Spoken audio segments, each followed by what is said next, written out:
¿Son Escarlata y Púrpura los juegos de Pokémon que estábamos esperando? Pues si no lo son, se le parecen bastante. Sin duda son una experiencia única en la franquicia y veremos punto por punto por qué sus cosas buenas no son opacadas por las malas, que al parecer es lo que más inundó la red, porque lo negativo, el criticismo y todo eso es lo que más vende. Y tampoco se trata de negar u ocultar que tiene sus fallos. Pero bueno, celebrando que en sus primeros 3 meses vendió más de 20 millones, pues mucha gente piensa igual que yo, que las cosas buenas no son opacadas por las malas. Y en este video veremos punto por punto por qué yo recomiendo a cualquier persona que tenga Nintendo Switch que le guste Pokémon que pruebe estos juegos, porque la verdad a mí me parecieron súper interesantes, súper bonitos y me encantaron. Todo eso y más en detalle a continuación. Este es el canal de Diego Cule Gamer y ahora sí comenzamos con el video.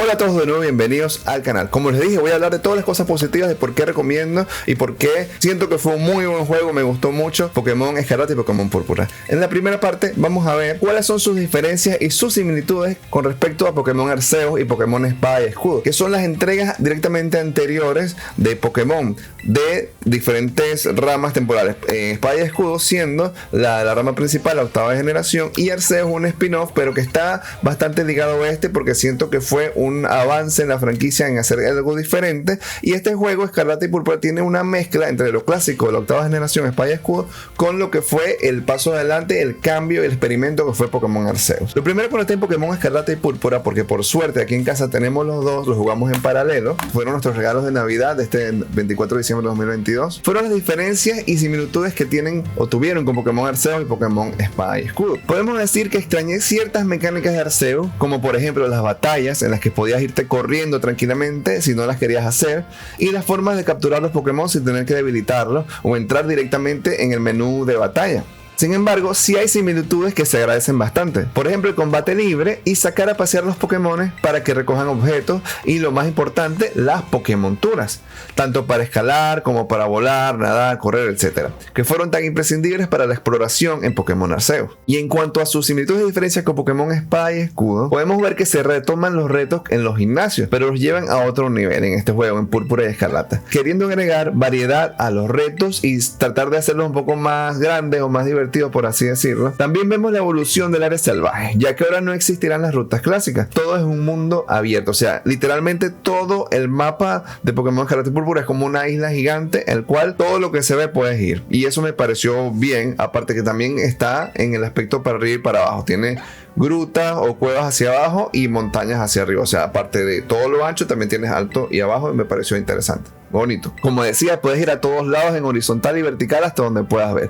Todo eso es buenísimo, ya que en Espada y Escudo se ve que era una idea que tenían, pero que no pudieron implementar. Se vio sobre todo en los DLC, que es la Isla de Armadura y Nieves de la Corona, que era mucho más parecido a mundos abiertos que las tradicionales rutas y las opciones que teníamos en el juego base de Pokémon Espada y Escudo. Los DLC me parecieron súper mejores que el juego base.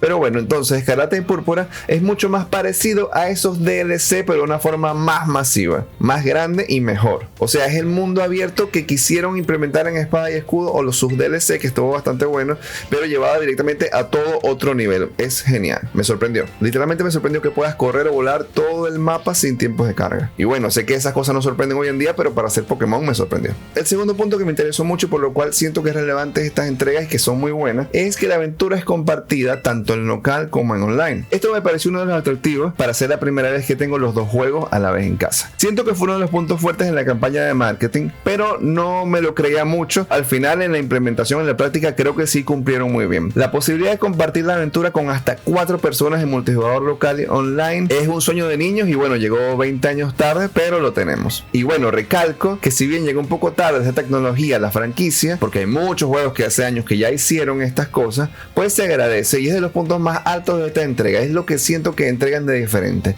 ya que ir a hacer la aventura y poder ver en tiempo real dónde están tus amigos, qué están haciendo, lo que capturan, además que les salen las mismas cosas en el mapa y por lo tanto pueden ponerse de acuerdo para buscar ciertos Pokémon o simplemente farmear juntos, que lo cual es una experiencia muy linda que tuve la oportunidad de vivir en casa. Ir avanzando en la historia a la par te da esa sensación de multijugador, incluso en las misiones principales, como los gimnasios, lo cual fue algo nuevo y bonito en la franquicia. Aquí en casa, de principio a fin, lo terminamos en Círculo Unión, que así se llama esa modalidad, y bueno, fue una experiencia muy linda, muy buena. Siento que que los niños, los adolescentes pues les va a gustar bastante. Si yo como adulto era algo que esperaba hace mucho tiempo y lo disfruté bastante. Lo cual hizo este juego de Pokémon, esta aventura de Pokémon única y que es algo que voy a recordar para siempre de una manera muy satisfactoria. Y con las personas que lo compartí en la aventura siempre nos queda un bonito recuerdo de cuando hicimos eso. Que recordemos que estos sentimientos, estos recuerdos es lo que originalmente le da la magia a los videojuegos. Crear momentos muy bonitos con tu familia o amigos. Por cierto, vuelven las teleincursiones o las incursiones,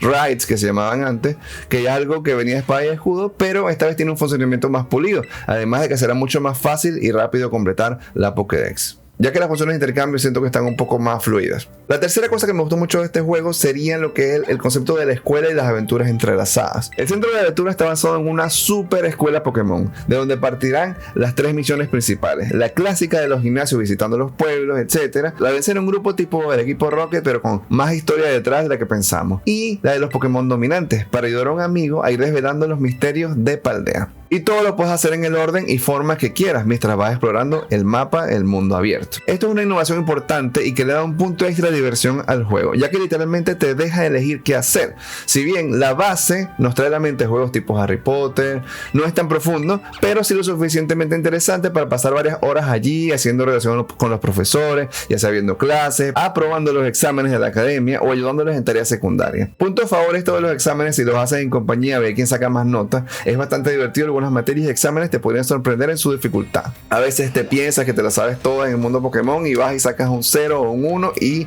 no apruebas el examen y te hace replantearte mucho las cosas. A mí me pasó, aprendí mucho. Y al final todas las misiones y tramas se unen en un camino final que nos llevará a desentrañar el gran misterio de la región en el área 0, que tendrá que ver con un Pokémon del pasado o del futuro dependiendo de tu versión del juego. Esto estuvo muy genial, lo que nos lleva al siguiente punto que me di cuenta al jugar este Pokémon, que es la cosa 4 que me gustó mucho: la historia o la narrativa de este juego. Creo que es la más ambiciosa y mejor contada de toda la franquicia, en el sentido de que toca temas delicados como el bullying en la escuela, el bullying escolar, que es un tema muy delicado, es un tema súper heavy y complicado, el abandono familiar que no se queda atrás y bueno, los traumas que todas estas cosas pueden traer. Y lo más tranquilo de las historias pues es la competitividad o las teorías competitivas de viajes en el tiempo que pudieron mezclar de una manera sencilla y digerible para todos los jugadores, que me pareció espectacular. Si bien ha habido juegos de Pokémon con temáticas profundas, mitología amplia, etc., en esta ocasión sentí que me gustó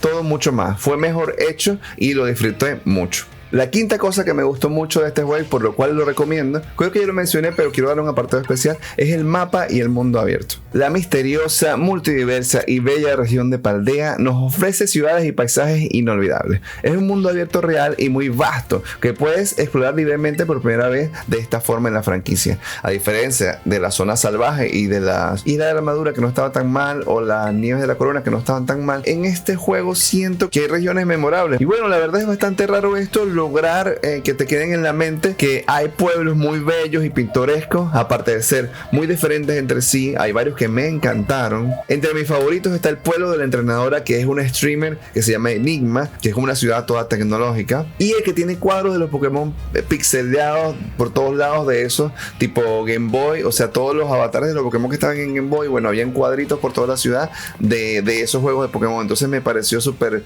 bonita esa ciudad, tipo artística, abstracta, me encantó. Aparte de que en toda la región desprende un aura de misterio que se verá en su pico en el área 0, un área que en su momento me sorprendió y no pensaba que fuera de esa manera, de esa forma. Por lo tanto, si te puedes mantener libre de spoiler, pues bien por ti, para que te sorprendas cuando llegues al área 0. Por último, el punto 6 de lo que más me gustó en este juego, por lo cual lo recomiendo, es la música. Hace mucho tiempo que la música de Pokémon no se me quedaba grabada de una manera tan agradable, que no fuera molesta o fastidiosa. Aparte de tener buenos efectos de sonido en general, la banda sonora y las piezas de música específicas son muy lindas y bien ambientadas. Ahora, en estos juegos, las 2 o 3 piezas musicales principales, sobre todo la de la escuela y la de exploración en general, me traerán lindas sensaciones y recuerdos para siempre. Siempre a veces la tengo en la mente cuando voy caminando por ahí. Y sin ser genialidades locas son muy lindas, divertidas y memorables. Así que como casi siempre Nintendo cumple en ese apartado musical con creces y con un 10. A mí me encantó la música de este juego de Pokémon. Y ahora sí, vamos a la parte 7, que ya no es lo bueno o porque lo recomiendo, sino lo malo, que es lo que más importó al parecer. Y decirte la verdad, según yo, y después para que saques tus conclusiones de si esto opaca todo lo otro bueno que te dije. Como nada es perfecto en la vida y siempre se pueden hacer mejor las cosas, pues hay varios puntos bajos que no puedo pasar por alto en estas entregas de Pokémon. Lo primero que noté y me costó acostumbrarme al principio es la velocidad de los menús, mapas, Pokédex, bolsa, etc. Moverse entre ellos no me pareció tan fluido, lo que me causó un poco de molestia al principio, aunque después me acostumbré. Déjame saber en los comentarios si también sentiste esto o solo fue mi imaginación, por favor. Así me saco ideas de la cabeza, porque a veces pienso que me pongo quisquilloso o que no soy nada quisquilloso con algunas cosas. Entonces, por favor, déjame saber si tú sentiste esto mismo con los menús. Lo otro malo que noté, algunos fondos o movimientos en segundo plano, en cinemáticas o mundo abierto parecían estar a una velocidad de frames al menos 50% menos de lo normal, de lo que se estaba pasando en primer plano, lo cual me impactaba bastante visualmente y que se sabe que no es un problema de hardware, sino de la optimización o programación del juego. Y en el mismo orden de ideas, hay ataques y movimientos de entrada o salida de los Pokémon que algunos se ven súper geniales y detallados y otros se ven súper topochos o mochos, o sea, de baja calidad. Estos altibajos hacen que este apartado sea poco consistente, igual que algunas texturas, como por ejemplo inexplicablemente que alguna ropa de entrenadores y detalles de sus rostros se vea con un nivel de detalle muy alto y bonito, y de repente algún logotipo u otra ropa de otra persona se vea a 8 píxeles de 16 bits, no sé. Como digo, no es consistente en estas calidades del juego, por lo tanto en algunas cosas te puede dar lo mejor y lo peor a la vez. Por último, los pueblos me parece que se le puedo sacar más partido, ya que son muy lindos y diferentes. Pero si andas tipo en plan speedrun y solo vas a los gimnasios, como la mayoría suele hacer, para vencer al líder e irte y no volver más nunca, pues puede que se te pase un poco desapercibido. Pero la verdad, los pueblos están muy bonitos y me parece que se pudieron haber aprovechado un poco más para hacer que los recordemos y no pasar tan rápido a través de ellos. Pero la verdad, sí hay un par que siempre recordaré y eso está bastante bueno. En conclusión, como fuiste viendo en este video, yo siento que las cosas buenas son mucho más que las malas y no son opacadas las cosas buenas por las malas. No hay cosa perfecta en el mundo y este juego es súper divertido y súper recomendable. Si te gusta Pokémon, estos son los que no puedes dejar pasar. No te los puedes perder si te gusta Pokémon y tienes Nintendo Switch, ya que es un gran paso en una buena dirección para la franquicia. Si esto se pule, si esto se hace mejor, pues Pokémon va a seguir y va a ser genial. Si tienes tiempo alejado de Pokémon porque te parece que siempre es lo mismo, pues este puede ser el juego ideal para volver a los monstruos de bolsillo. Déjame saber qué piensas en los comentarios sobre cada uno de los puntos específicos de las cosas buenas que te comenté. Si estás de acuerdo conmigo, se agregarías más. Y si en el apartado de las cosas malas estás de acuerdo o se agregarías más. O si crees que me estoy equivocando en algo. Dime también si compartiste la experiencia de Pokémon con algún amigo familiar y qué te pareció. Si lo disfrutaste tanto como yo, si crees que te va a dejar bonitos recuerdos para siempre, o si completaste la Pokédex, o si juegas al competitivo. Ya completé la Pokédex, ya lo terminamos. No sé si voy a esperar ahora los DLC o si voy a empezar el competitivo. Yo creo que voy a esperar que habiliten el Pokémon Home para pasar los Pokémon competitivos de espada y escudo, para no tener que hacer la crianza de nuevo y poder jugar unas cuantas competitivos con el Pokémon de espada y escudo. Mientras esperamos el DLC, que ya lo anunciaron este lunes en el Pokémon Day, en el Pokémon Present. Espero que lo hayan visto. Aquí en el canal tengo la transmisión. Se las dejo por aquí arriba, la transmisión del Pokémon Present, del Pokémon Day del pasado lunes, donde anunciaron los DLC de estos juegos. Así que ya sabes, no sientas que vas a llegar tarde porque apenas estos juegos están comenzando, apenas va a salir los DLC. Bueno, ni siquiera apenas, porque van a salir a mitad de año y a finales de año. Así que este juego está más que vigente para que lo inicies cuando puedas o cuando quieras. Muchas gracias por ver este video. No te olvides, si te gustó, dejar tu like. Si te gustó, mucho suscribirte, que eso me ayuda mucho, me anima a seguir haciendo videos. Este fue el canal de Diego Cool Gamer y nos vemos en un próximo video.